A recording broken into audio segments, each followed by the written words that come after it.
Hello student, आज हम लोग सॉल्व कर रहे हैं एनसीईआरटी क्लास 10th का साइंस बुक का चैप्टर लाइट एंड रिफ्लेक्शन के क्वेश्चन एक्सरसाइज के क्वेश्चन सॉल्व कर रहे हैं। तो आज हमारे पास है एक्सरसाइज का क्वेश्चन नंबर 7।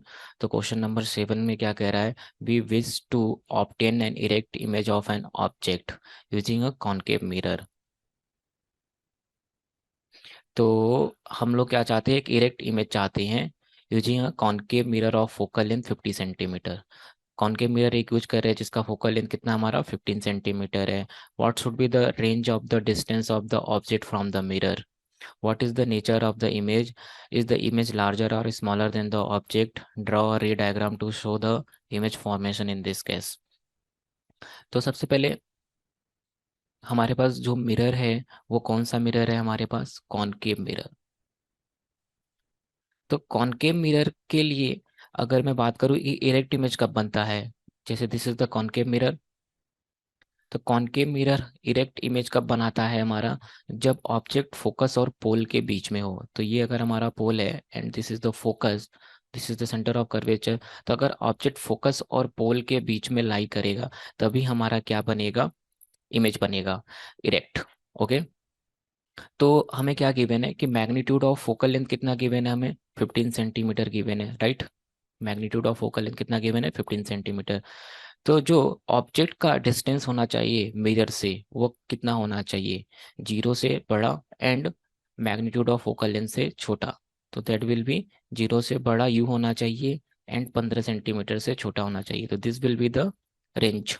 तो ये क्या हो जाएगा हमारा? रेंज। बात समझ आएगा। अब बात करते हैं, हमसे पूछ रहा है कि रे डायग्राम बनाने की बात कर रहा है। तो रे डायग्राम अगर हम बनाना चाहते हैं तो कॉनकेव मिरर ऐसा हम लोग बनाएंगे। This is the principal axis और ये है हमारा पोल और यहाँ हमारा फोकस एंड इधर कहीं हमारा क्या आएगा? Centre of curvature. ऑब्जेक्ट को मैंने फोकस और पोल के बीच में रख दिया। अब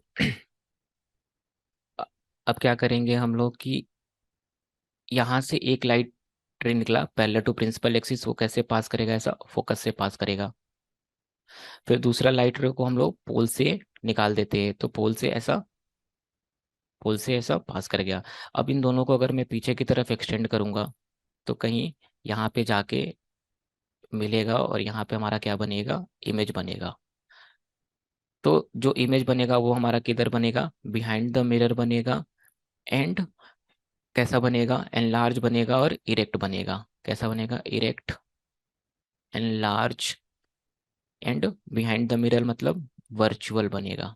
तो इस तरीके से हम लोग इसका रे डायग्राम बना देंगे। और रेंज क्या होगा? 0 से बड़ा होना चाहिए एंड 50 सेंटीमीटर से छोटा होना चाहिए। तो this is the answer. Okay, thank you.